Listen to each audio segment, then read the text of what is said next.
Assalamualaikum warahmatullahi wabarakatuh. Alhamdulillah. Salatu wassalamu ala rasulillah. La hawla wa la quwwata illa billah. Rabbi ishrah li sadri wa yassir li amri wahlul 'uqdatam min lisani yafqahu qawli. Amma ba'd.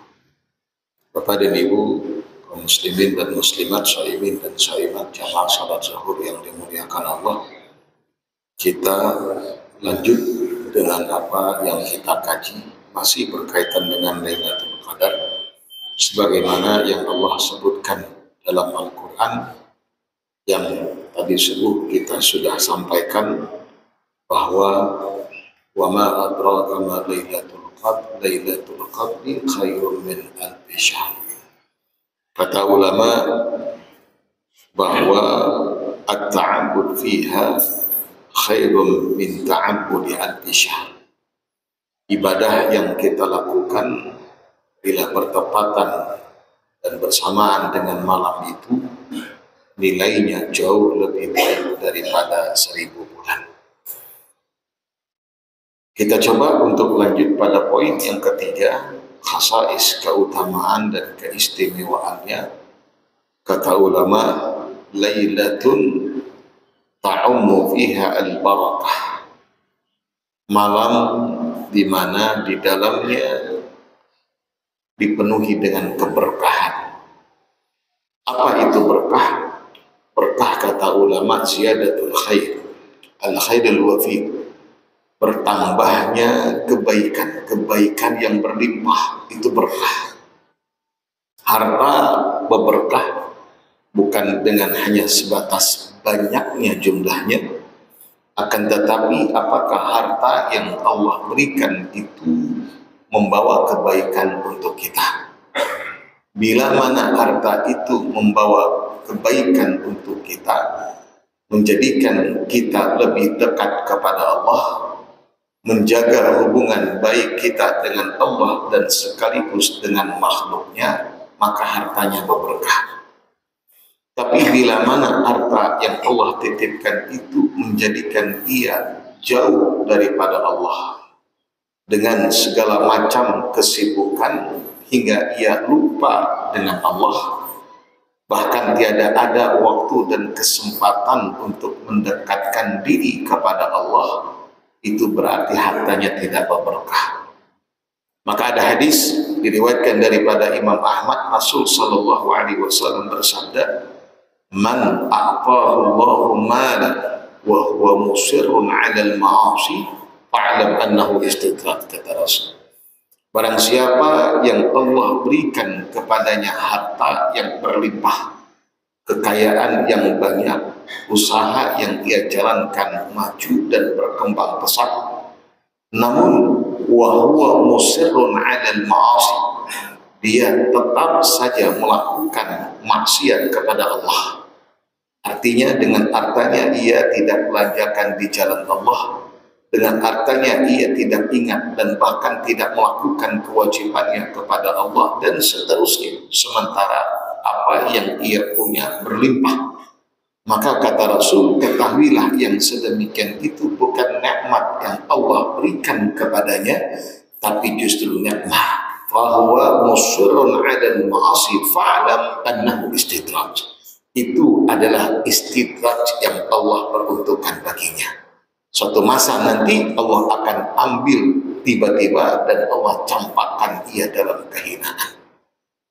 Baik, ini namanya berkah. Umur berkah juga umur yang membawa kebaikan. Bukan dengan panjangnya masa hidup kita di dunia, tapi bagaimana kita menggunakan umur itu dengan hal yang positif, membawa kepada kebaikan. Tidak cukup hanya dengan panjang usia, tapi juga melakukan ketaatan kepada Allah. Maka ada doa yang diajarkan oleh Rasulullah SAW dan kita senantiasa membacanya, dan ulama membenarkan karena memang hadis Rasulullah yang mengajarkan. Bukan dengan doa berputus asa dari rahmat Allah. Apa diantaranya? Allahumma in kana hadhil ayata ziyadatan li fi kulli khair. Disebutkan dalam hadis cukup panjang, waj'alil hayata ziyadatan li fi kulli khair waj'alil mauta rahatan li min kulli syarr. Ya Allah, jadikanlah kehidupan untuk umur yang panjang bagiku. Kalau dengan umur yang panjang itu dapat membawa kebaikan bagiku. Tapi jadikanlah kematian untukku, artinya wafatkan aku ya Allah, bila mana justru dengan kematian itu menghentikanku dalam bermaksiat kepadamu. Bolehkah kita minta panjang umur, lalu kemudian kematian, selama kita masih bertakluk kepada Allah, maka dibenarkan. Karena sifat atau hadis atau doa yang tadi kita baca masih berserah diri kepada Allah, karena Allah yang maha tahu. Maka ya Allah, kalau umur panjang itu baik untukku membawa kebaikan, maka panjangkan. Tapi kalau dengan kematian itu menghentikan aku dalam bermaksiat kepadamu, maka wafatkan. Itu dibenarkan. Beda halnya ketika kita meminta, ya Allah wafatkan hamba, ya Allah hamba sudah tidak kuat dengan segala macam cucian yang engkau berikan. Itu tidak dibenarkan. Karena kita seakan-akan yang lebih mengetahui daripada Allah. Padahal bisa jadi dengan ujian itu Allah ingin angkat derajat kita. Bisa jadi dengan ujian itu Allah ingin kita lebih dekat kepadanya. Jadi ambil husnuzan, tanamkan husnuzan, positive thinking kepada Allah. Bisa jadi karena setiap dalam kehidupan tidak akan naik kita ke tingkat atas yang lebih tinggi kecuali setelah proses ujian. Allah ujikan kita dengan satu ujian, bisa jadi dengan ujian itu Allah inginkan kebaikan untuk kita.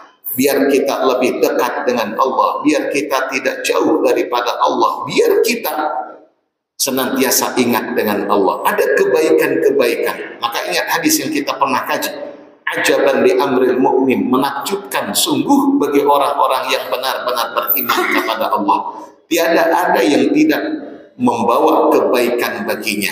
Kalau dia mendapatkan nikmat, dia bersyukur. Itu kebaikan. Kalau dia mendapatkan ujian ataupun cobaan, dia bersabar. Lagi-lagi itu adalah kebaikan. Ini makna berkah. Maka kata ulama, ta'ummu al-lail atau al-lail ta'ummu fiha al-barakah. Hari atau malam itu dipenuhi dengan keberkahan, dipenuhi dengan kebaikan-kebaikan yang berlimpah. Maka kata ulama, ada orang yang mendapatkannya. Ciri dan tandanya kata ulama, orang yang mendapatkan malam qadar itu maka ada kebaikan pada dirinya dan juga kebaikan dalam kehidupannya.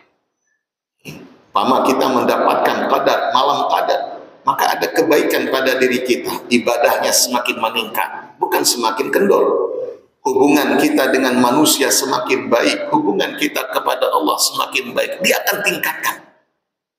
Itu tanda kalau orang mendapatkan malam qadar atau Lailatul Qadar. Karena apa? Malam itu ada keberkahan-keberkahan yang Allah peruntukkan dan berikan kepada hambanya.